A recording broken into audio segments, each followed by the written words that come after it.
بسم اللہ الرحمن الرحیم۔ محترم سامعین و ناظرین، انجینئر محمد علی مرزا اور دیگر کچھ لوگ مختلف اوقات کے اندر اہل سنت پر تصوف کی کتب لے کر، عبارات صوفیہ لے کر اعتراضات کرتے رہتے ہیں۔ اس کے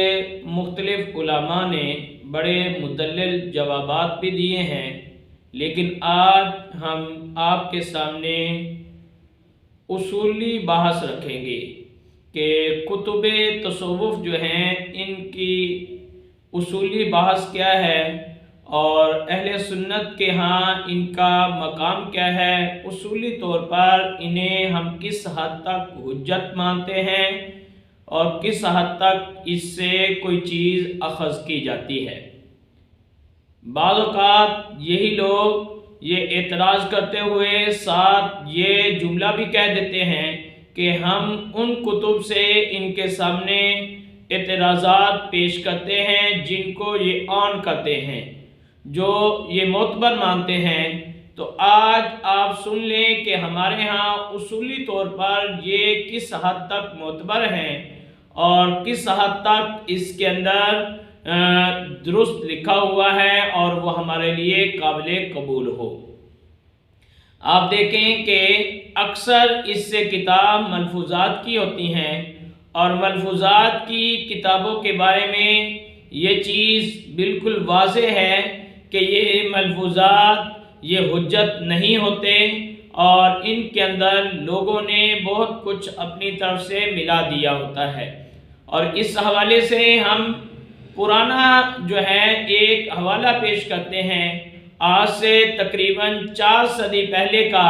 یہ شاہ عبدالحق محدث دہلوی رحمۃ اللہ علیہ آپ کا لکھا ہوا یہ حوالہ ہم آپ کے سامنے پیش کرتے ہیں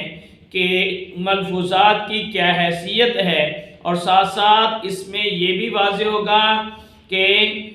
مشائخ چشت نے کوئی تصنیف نہیں لکھی، جتنی تصانیف ان کی طرف منسوب ہیں وہ ان سے ثابت نہیں ہے۔ اب دیکھیں کہ علامہ شاہ عبدالحق محدث دہلوی رحمۃ اللہ علیہ آپ نے اخبار الاخیار یہ کتاب آپ نے لکھی۔ اس کتاب کے اندر یہ فارسی کے اندر کتاب موجود ہے، تو مختلف اولیاء کے حالات اس کے اندر واقعات لکھے ہیں۔ تو جہاں آپ اس کے اندر شیخ نصیر الدین محمود ان کا ذکر کرتے ہیں، تو وہاں آپ نے ایک تھوڑا سا قصہ ایک واقعہ لکھا ہے جو ہماری اس بات کو بالکل واضح کر دے گا،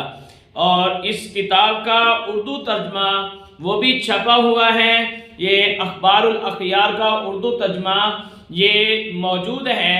اور اس کے اندر بھی یہی بات جو ہم کرنے والے ہیں یہ اس کے اندر اردو میں لکھی ہوئی ہے۔ اصل میں آپ نے فارسی میں کتاب لکھی ہوتی، فارسی میں وہ بات بھی موجود ہے، اور اردو میں جو اردو خوان لوگ ہیں جن کو اردو جلد سمجھ آ جاتی ہے ان کے لیے اردو میں یہ کتاب بھی موجود ہے۔ اور اس کتاب کے اندر یہ چیز موجود ہے کہ حضرت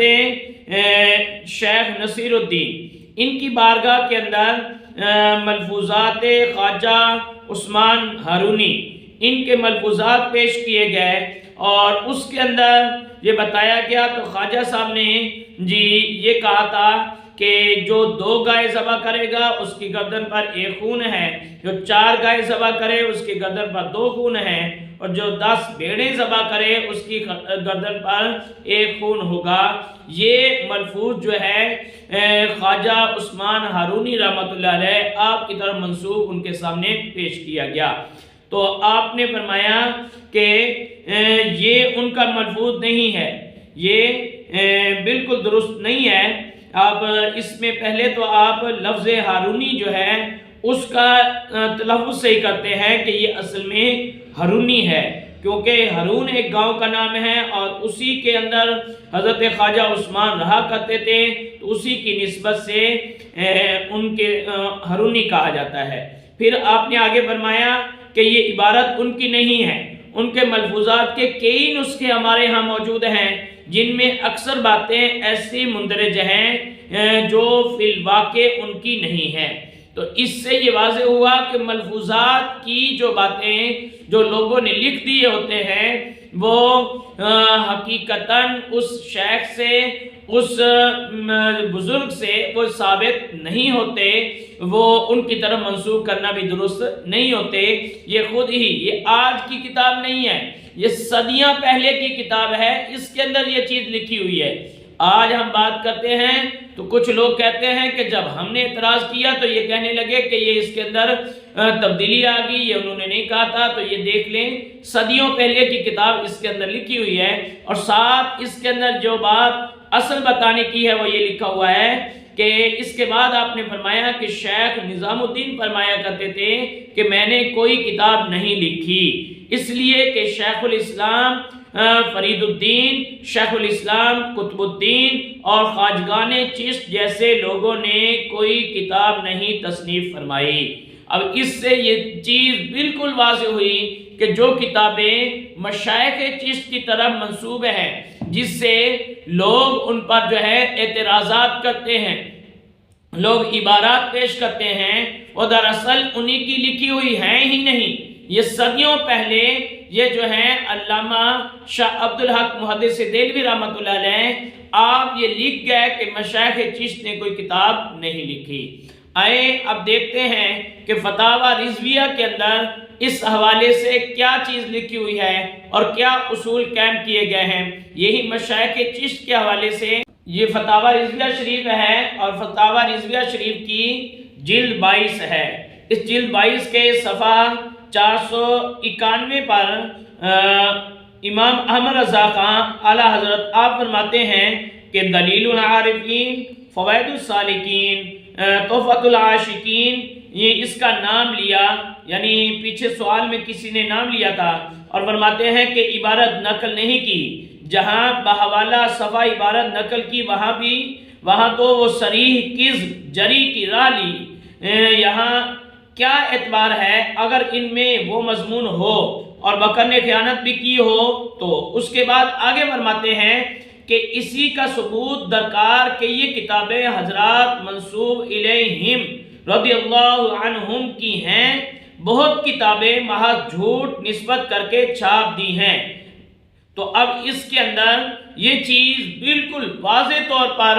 آپ نے لکھ دی کہ بہت ساری کتابیں ایسی ہیں جو مشائخ کے نام منسوب کر کے، جھوٹی منسوب کر کے چھاپ دی گئی ہیں، حقیقت میں وہ ان کی کتابیں نہیں ہیں۔ اور اس سے بڑھ کر آپ نے جو ہے فتاوی رضویہ شریف کی جلد 15 کے اندر آپ نے اس چیز کی بھی وضاحت کی ہے کہ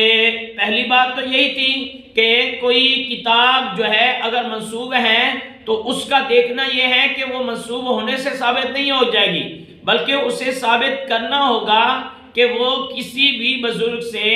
کسی بھی شیخ سے وہ کتاب ثابت ہے یا نہیں۔ اور اگر وہ کتاب ثابت ہو بھی جاتی ہے تو اس پر آپ کیا فرماتے ہیں؟ اب فرماتے ہیں کہ اولاً کوئی کتاب یا رسالہ کسی بزرگ کے نام سے منسوب ہونا اس سے ثبوت قطعی کو مستلزم نہیں۔ بہت سارے ایسے رسالے خصوصاً اکابر چشت کے نام منسوب ہیں جن کا اصلاً ثبوت نہیں۔ اب اس میں تو یہ چیز بالکل واضح کر دی کہ مشائخ چشت کے نام سے رسالہ، کتابیں یہ منسوب ہیں، لیکن وہ آپ کی لکھی ہوئی نہیں، ان سے ثبوت نہیں۔ اس کے بعد فرماتے ہیں ثانیاً کسی کتاب کا ثابت ہونا اس کے ہر فکرے کا ثابت ہونا نہیں۔ بہت اکابر کی کتابوں میں الحاقات ہیں جن کا مفصل بیان کتاب الیواقیت والجواہر امام عارف اللہ عبد الوہاب شعرانی رحمۃ اللہ علیہ میں ہے۔ خصوصاً حضرت شیخ اکبر رضی اللہ تعالیٰ عنہ کے کلام میں تو الحاقات کی گنتی نہیں، کھلے ہوئے صریح کفر بھر دیے ہیں، جن پر در مختار میں علامہ مفتی ابو السعود سے نقل کیا کہ ہم کو یقین ہے کہ شیخ قدس سرہ پر یہ عبارات بعض یہودیوں نے گھڑی ہیں۔ اب اس کے اندر یہ چیز بالکل واضح طور پر آپ نے لکھ دی کہ اگر کوئی کتاب کسی بزرگ سے منسوب ہے تو اس کتاب کا ہر فقرہ یہ ثابت ہونا یہ ضروری نہیں۔ اگر کتاب کا ثبوت آ بھی جائے کہ یہ کتاب فلاں بزرگ کی لکھی ہوئی ہے، تو اس کتاب میں الحاقات جو ہیں ان کا ہونا بھی ظن اور گمان موجود ہے کہ بہت ساری ایسی کتابیں ہیں جن کے اندر لوگوں نے عبارات اپنی طرف سے لاحق کر دی ہیں۔ شیخ اکبر محی الدین ابن العربی جو ہیں ان کی کتابوں کے اندر بہت سارے الحاقات موجود ہیں جو کہ کھلے کفر ہیں، وہ ان کے اندر ڈال دیے گئے ہیں۔ تو اب جو کتاب اگر کسی بزرگ سے، شیخ سے منسوب ہے یا اس سے ثابت ہے، تب بھی اس کا ہر جملہ، ہر فقرہ یہ ثابت ہونا ضروری نہیں۔ لہذا اس کتاب کے اندر جو عبارات لکھی ہوں گی، اگر اس کے اندر کوئی کفر موجود ہے تو اس کو اس بزرگ کی طرف منسوب نہیں کر سکتے کہ کسی نے لاحق کر دیا ہو، الحاقات ہوں۔ تو یہ جو ہے اعلیٰ حضرت امام احمد رضا کا آپ لکھ رہے ہیں، آج کی بات نہیں ہے۔ آج ایک شخص کہتا ہے کہ میں نے جب ان کی غلطیاں دکھائیں تو پھر یہ کہنے لگے کہ یہ الحاقات ہیں، ایسا ہرگز نہیں ہے، بلکہ امام احمد رضا کا یہ اصول قائم کر کے چلے گئے ہیں کہ کوئی کتاب جو ہے وہ اگر ثابت ہو بھی تب بھی اس کے ہر فقرے کا ثابت ہونا ضروری نہیں، اس میں بہت سارے الحاقات ہو سکتے ہیں۔ ہم مزید اس پر آپ دیکھیں کہ یہ فتاوی رضویہ شریف کی جلد 22 ہے، اسی کے اندر یہ چیز بھی بالکل آگے موجود ہے کہ ہم جو ہے الحاقات اگر پائے جائیں تو ہم کیسے فیصلہ کریں گے؟ تو ہمیں ان کتابوں کو قرآن و سنت پر پرکھنا ہوگا، کیونکہ قرآن و سنت وہ سب پر حجت ہے۔ یہی ہے کہ شریعت مطہرہ سب پر حجت ہے اور شریعت مطہرہ پر کوئی چیز حجت نہیں۔ حضرات اولیاء جن کی ولایت ثابت و محقق ہے، لوگوں کے اندر جو ہے سواد اعظم ان کی ولایت کو مانتا ہے۔ سواد اعظم لوگوں کا، مسلمانوں کا ایک بڑا گروہ جو ہے، عام و خاص لوگ، علماء بھی، اکابرین بھی، مفتیان بھی ان کو اللہ کے اولیاء گردانتے ہیں۔ تو جب ایسے اولیاء موجود ہیں تو ان کی طرف کوئی چیز، کوئی قول، کوئی فعل لکھا ہوا ہے کہ ان سے جو قول یا فعل یا حال ایسا منقول ہو کہ بظاہر خلاف شرع مطہرہ ہو، تو اولاً اگر وہ سند صحیح اور واجب الاعتماد سے ثابت نہیں تو ناقل پر مردود ہے، یعنی نقل کرنے والا اسی پر رد کر دیں گے۔ ہم اس کو اولیاء اور بزرگ جو ہے ان سے ثابت ہونا نہیں مانیں گے، اور دامن اولیاء اس سے پاک، بلکہ اولیاء تو اولیاء۔ حجت الاسلام غزالی قدس سرہ نے آیات شریف میں تصریح فرمائی کہ کسی مسلمان کی طرف کسی کبیرہ کی نسبت جائز نہیں جب تک کہ ثبوت کامل نہ ہو۔ اب اس سے یہ چیز واضح ہے کہ اگر آپ انہیں مسلمان مانتے ہیں، یہ لوگ جو ہے یہ بھی دعویٰ کرتے ہیں کہ ہم تو انہیں مسلمان مانتے ہیں، اگر مسلمان مانتے ہیں تو کفر کیا، کبیرہ گناہ جو ہے جس سے بندہ کافر نہیں ہوتا، کبیرہ گناہ بھی اگر آپ نے ان کی طرف منسوب کرنا ہے تو اس کے لیے ثبوت درکار ہوگا، ثبوت ضروری ہوگا، ثبوت کی ضرورت ہوگی، اور یہ کتابیں ان کا ہر فقرہ جو ہے ثابت ہونا ضروری نہیں ہے۔ لہذا بزرگان دین، اولیاء جو ہے وہ اس سے پاک ہوں گے، ان پر یہ الزام نہیں لگایا جا سکتا۔ اسی طرح اسی کتاب کے اندر اس کی جو ہے اسی جلد 22 کے اندر صفحہ 412 پر اس پر جو ہے آپ نے لکھا کہ بعض ملفوظات کے بعض اولیاء کی طرف بلا سند صحیح متصل منسوب ہوں، ایسے مسئلہ جلیہ و ادھا متفق علیہا کے مقابل ہرگز قابل استناد نہیں۔ یعنی جو مسئلہ بالکل واضح ہے، جلی ہے، اور بالکل جو ہے وہ